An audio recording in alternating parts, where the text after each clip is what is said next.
पाकिस्तान ने दहशत गर्दों के ठिकानों के खिलाफ कार्रवाई की है पक्तिका और कुनड़ के इलाकों में। और पिछले कुछ अरसे में या कह लें कि एक साल के तकरीबन लगभग वक्त हो चुका है कि पाकिस्तान अफगान एरियाज अंदर कार्रवाई कर रहा है, लेकिन कोई ना कोई वो रास्ता ऐसा ढूंढते हैं कि पाकिस्तान के अंदर आते हैं और दहशत गर्दी की कोई ऐसी कार्रवाई करते हैं जिसमें इस कौम के शहरी, जिसमें अभी ताज़ा तरीन वाक़े के अंदर कराची में रेंजर्स के ऑफिस के ऊपर अटैक किया गया, उनकी शहादत होती है। तो पाकिस्तानी फ़ौज का और हुकूमत का ये फ़र्ज़ है कि इनके जान माल के तहफ़्फ़ुज़ के लिए जो भी दहशत गर्द या जो भी हमलावर है उसके ख़िलाफ़ कार्रवाई करे। तो उसके ऊपर तो दूसरी राय है ही नहीं है कि इसका जवाब देना है। लेकिन बड़ा सवाल ये है कि ये सिलसिला कब तक चलेगा, इसका मुकम्मल ख़ात्मा करना ज़रूरी है। दुनिया के मुख्तलिफ़ इलाकों में इस तरह की जो वाक़यात हैं, या जो आप कह लें कि नॉन स्टेट एक्टर्स जब दहशत गर्दी की कार्रवाइयों में मुलव्वस होते हैं, तो आम तौर पर मौसर तरीका ये होता है कि टेक आउट देयर हेड्स, उस तंजीम के जो ऊपरी लोग होते हैं उनका खात्मा किया जाए। तो पाकिस्तान को स्ट्रेटजाइज कुछ ऐसे ही करना पड़ेगा, वो टीटीपी हो, जमातुल अहरार हो या कोई और तंजीम हो, कि उसकी जो टॉप टियर है उसका सफाया किया जाए। फिर ये नीचे से तंजीमें तितर बितर होना शुरू हो जाती हैं, इनके कई ग्रुप्स बन जाते हैं, कमज़ोर हो जाते हैं और उनको काबू करना आसान हो जाता है। आम तौर पर ये जो टीटीपी थी उसी से बहुत सारे इसकी शाखें निकली। पाकिस्तान की जो माजी की पॉलिसीज़ थी उसका इसमें बड़ा अमल दखल है। कुछ हमारे गुड तालिब थे, कुछ बैड तालिब थे, और तवील अरसा हम जहाद अफ़गानिस्तान के दिनों में इनको पाकिस्तानी सरजमीन पर नशोनमा पाने के लिए ऑक्सीजन फ्राहम करते रहे। बहुत लंबी एक तारीख़ है पाकिस्तान की, 40-50 साल पुरानी।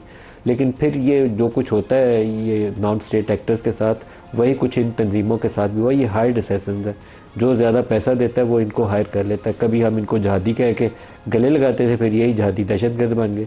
अब इन दहशत गर्दों को इंडिया ने, दूसरे इसराइल ने और पाकिस्तान के कुछ ऐसे दोस्त मुल्क भी जिनका दिली ख्वाहिश ये है कि पाकिस्तान की ना कोई पोर्ट डेवलप हो, ना बलूचिस्तान में तरक्की हो, ना वहाँ किसी नेचुरल रिसोर्सेज की एक्सप्लोरेशन के ऊपर काम कर सकें, वो इनको फाइनेंस करते हैं। और इसमें पाकिस्तान के एक आध बहुत करीबी मुस्लिम मुल्क का नाम आता है। मैं ऑन एयर नाम इसलिए नहीं लूँगा कि फिर वो एहतजाजी मरासले आने शुरू हो जाते हैं कि आपने किसी एक दोस्त मुल्क का नाम ले लिया जहाँ पाकिस्तान के ताल्लुकात बहुत अच्छे हैं, लेकिन वो बराह रास्त इन ग्रुपों की फाइनेंसिंग में उनमें से एक या दो हमारे दोस्त मुल्क भी शामिल हैं। इंडिया तो इसमें है ही है, क्योंकि अजीत डोवल की स्ट्रेटजी यही थी कि वो दुश्मन को, वो कहते थे कि उन इलाकों में जो सॉफ्ट एरियाज है, सॉफ्ट टारगेट्स हैं, वहाँ जाके हिट करें, खून रेजी हो, उनके अंदर जाके कार्रवाइयाँ करें। और उसके लिए उन्होंने इन लोगों को हायर करना ज़्यादा मुश्किल काम नहीं है।